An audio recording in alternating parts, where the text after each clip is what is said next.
السلام عليكم ورحمة الله وبركاته. أعوذ بالله من الشيطان الرجيم. بسم الله الرحمن الرحيم. بسم الله الذي لا يضر مع اسمه شيء في الأرض ولا في السماء وهو السميع العليم. أعوذ بكلمات الله التامات من كل شيطان وهامة ومن كل عين لامة. بسم الله الذي لا يضر مع اسمه شيء في الأرض ولا في السماء وهو السميع العليم. يا ربنا لك الحمد كما ينبغي لجلال وجهك وعظيم سلطانك.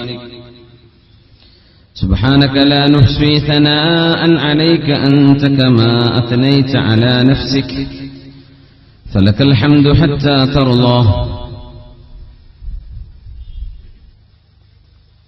اللهم صل وسلم وزد وبارك على حبيبك سيد الكونين والثقلين الشافع المشفع الرحمة المهداة حبيب محبوب رب العالمين سيد الكونين والثقلين حبيبنا ومعشوقنا محمد بن عبد الله صلوات ربي وسلامه عليه. ما اتصلت عين بنظر ووعت أذن بخبر كلما ذكره الذاكرون وغفل عن ذكره الغافلون. فأعوذ بالله من الشيطان الرجيم. بسم الله الرحمن الرحيم. يا أيها الناس قد جاءتكم موعظة من ربكم وشفاء قد جاءتكم موعظة من ربكم وشفاء لما في الصدور وهدى ورحمة للمؤمنين.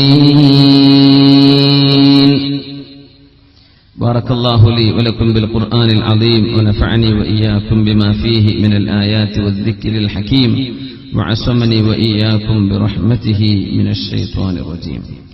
വളരെ പ്രഗൽഭരായ പണ്ഡിത ശ്രേഷ്ഠരെ, ഇവിടുത്തെ ആതുര സേവന രംഗങ്ങളിലൊക്കെ പ്രവർത്തിക്കുന്ന ഒരുപാട് സുഹൃത്തുക്കൾ, നമ്മുടെ പ്രവർത്തകന്മാർ, ഇങ്ങനെ ഒരു പരിപാടി ഉണ്ടെന്നറിഞ്ഞപ്പോ ജോലി തിരക്കുകളൊക്കെ മാറ്റിവെച്ച് ഇങ്ങോട്ട് എത്തിച്ചേർന്നിട്ടുള്ള എന്റെ അഭിനന്ദരായ സത്യവിശ്വാസികളെ, സത്യവിശ്വാസിനികളെ, അള്ളാഹു ഈ ഒത്തുചേരൽ അവനിഷ്ടപ്പെടുന്ന നാളെ പരലോകത്ത് നമുക്ക് പ്രതിഫലം ലഭിക്കുന്ന ഒരു വലിയ കർമ്മമാക്കി അള്ളാഹു മാറ്റിത്തരട്ടെ. അള്ളാഹു നമ്മിൽ നിന്നും മരിച്ചുപോയ ആളുകൾക്ക് അള്ളാഹു മഗ്ഫിറത്തും റഹ്മത്തും നൽകട്ടെ. അള്ളാഹു നമ്മിലെ രോഗികൾക്ക് ശിഫ നൽകി അനുഗ്രഹിക്കട്ടെ. അള്ളാഹു നമ്മുടെ കടബാധ്യതകളും പ്രയാസങ്ങളും അള്ളാഹു പരിഹരിച്ചു തരട്ടെ. എത്രയോ ആളുകൾ നമ്മൾ വേർപിരിഞ്ഞുപോയി. നമ്മുടെ പ്രിയപ്പെട്ട മാതാപിതാക്കൾ, നമ്മുടെ സുഹൃത്തുക്കൾ, ബന്ധുക്കൾ, അവർക്കൊക്കെ അള്ളാഹു തആല മഗ്ഫിറത്ത് നൽകി അനുഗ്രഹിക്കട്ടെ. സക്കറാത്തിലും രോഗാവസ്ഥകളിലും കിടക്കുന്ന ആളുകൾക്ക് അല്ലാഹു സലാമത്ത് നൽകി അനുഗ്രഹിക്കട്ടെ. ആമീൻ യാ റബ്ബൽ ആലമീൻ. എന്ത് വിഷയം ഇവിടെ പറയണമെന്ന് ആലോചിച്ചപ്പോഴാണ്, ഒരു ഹോസ്പിറ്റലിന്റെ മുമ്പിലാണ് നമ്മുടെ ഈ പരിപാടി നടക്കുന്നത്. ഡോക്ടർമാരും നഴ്സുമാരും രോഗികളുമുള്ള സേവനം ചെയ്യപ്പെടുന്ന ഒരു വിഷയം.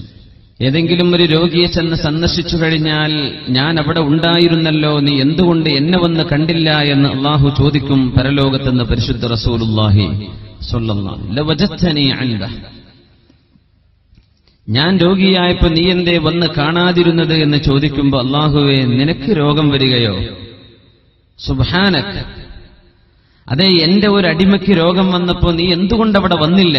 നീ അവിടെ വന്നിരുന്നെങ്കിൽ ലവജത്തനി അൻദഹു, അവിടെ നിനക്ക് എന്നെ കാണാമായിരുന്നല്ലോ, ഞാനവിടെ ഉണ്ടായിരുന്നല്ലോ എന്ന് അള്ളാഹു പറയുന്നു. വിശക്കുന്നവർക്ക് എന്തുകൊണ്ട് ഭക്ഷണം കൊടുത്തില്ല? ദാഹിച്ചവർക്ക് എന്തുകൊണ്ട് വെള്ളം കൊടുത്തില്ല? വസ്ത്രമില്ലാത്തവർക്ക് എന്തുകൊണ്ട് വസ്ത്രം കൊടുത്തില്ല? എന്നൊക്കെ പറഞ്ഞെടുത്ത് ലവജത്ത ദാലിക ഇൻദി, അതിന്റെ പ്രതിഫലം എന്റെ അടുത്ത് കിട്ടുമായിരുന്നു, അതിന്റെ പ്രതിഫലം ഞാൻ തരുമായിരുന്നു എന്ന് പറഞ്ഞതിന് പകരമായി രോഗിയെപ്പറ്റി പറഞ്ഞപ്പോ ഞാൻ അവിടെ ഉണ്ടായിരുന്നല്ലോ എന്ന് അള്ളാഹു പറയുന്നു. അത്രയും ഗൗരവമുള്ള ഒരു വിഷയം.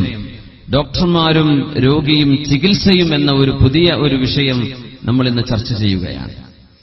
ഡോക്ടർമാരുടെ സേവനങ്ങൾ നമ്മൾ എത്രത്തോളം ഗൗരവമേറിയതും ശ്രേഷ്ഠവുമാണ് എന്നൊരു പക്ഷേ നമ്മൾ അറിയാറില്ല. ഏതെങ്കിലും ഒരു കൈപ്പിഴ പറ്റുമ്പോഴേക്കും നമ്മൾ ഹോസ്പിറ്റലൊക്കെ അടിച്ചു പൊളിക്കാൻ പോകുന്ന ആളുകളാണ്. അവർ ചെയ്ത സേവനങ്ങൾ, ഉറക്കൊഴിച്ച നിമിഷങ്ങൾ, കൈകൾക്ക് ഗ്ലൗസും വെച്ച് മണിക്കൂറുകളോളം ഓപ്പറേഷൻ തിയേറ്ററുകളെന്ന് ഒരു വെള്ളം കുടിക്കാൻ പോലും പോകാൻ പറ്റാതെ 6, 7, 8 മണിക്കൂറൊക്കെ നിരന്തരമായി ഹാർട്ട് സർജറി അടക്കമുള്ള ബ്രെയിൻ സർജറി വരെ ചെയ്യുന്ന വലിയ സേവനം നമ്മുടെ ഡോക്ടർമാർ ചെയ്തുകൊണ്ടിരിക്കുന്നുണ്ട്. ജാതിയോ മതമോ അവിടെ വിഷയമല്ല. ഇസ്ലാം എങ്ങനെയാണ് ഇതിനെ കാണുന്നത് എന്നതാണ് നമ്മുടെ വിഷയം. മഹാനായ മൂസ നബി അലൈഹിസ്സലാം അല്ലാഹുവിനോട് ചോദിച്ചു, യാ അല്ലാഹ് അൻത ശാഫി, നീയല്ലയോ പടച്ചവനെ രോഗത്തിന് ശിഫ നൽകുന്നവൻ? അതേ മൂസ നബിയെ, ഞാൻ തന്നെയാണ്. ഫമാ ബാലുൽ അത്ബ, എന്നാ പിന്നെ എന്തിനാ ഡോക്ടർമാർ? നീയല്ലേ ശിഫ തരുന്ന ആള്, ഈ ഡോക്ടർമാരെടുത്ത് പോകേണ്ട വല്ല കാര്യമുണ്ടോ? എന്തിന് പിന്നെ ഡോക്ടർമാർ എന്ന് ചോദിച്ചു കലീമുല്ലാഹി മൂസ നബി അലൈഹിസ്സലാം. അതിന്റെ മറുപടി അല്ലാഹു കൊടുക്കുന്നു, യാ മൂസ, മൂസ നബിയെ, രോഗം നൽകുന്നതും ശിഫയാക്കുന്നതും ഞാൻ തന്നെയാണ്, ഒരു സംശയവും വേണ്ട. പക്ഷേ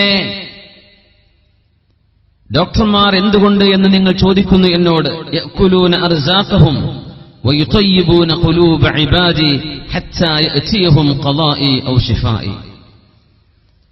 അവരവരുടെ ജോലി ചെയ്യുകയാണ്.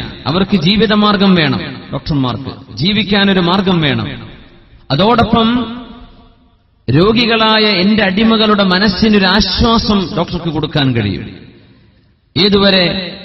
എന്റെ അലംഘനീയമായ നിയമം അവർക്ക് മരണമാണെങ്കിൽ മരണം വരെയും, ഔ ശിഫാഇ, അല്ലെങ്കിൽ ഞാൻ ശിഫ കൊടുക്കുകയാണെങ്കിൽ ആ ശിഫ കിട്ടുന്നതുവരെയും രോഗിക്കൊരു ആശ്വാസം വരും. ഞാൻ ഡോക്ടറെ പോയി കണ്ടിട്ടുണ്ടല്ലോ, എവിടെ? എന്റെ തീരുമാനമാണ് അവിടെ നടക്കാൻ പോകുന്നത്. പക്ഷേ ആ രോഗിക്കൊരു ആശ്വാസം വേണം.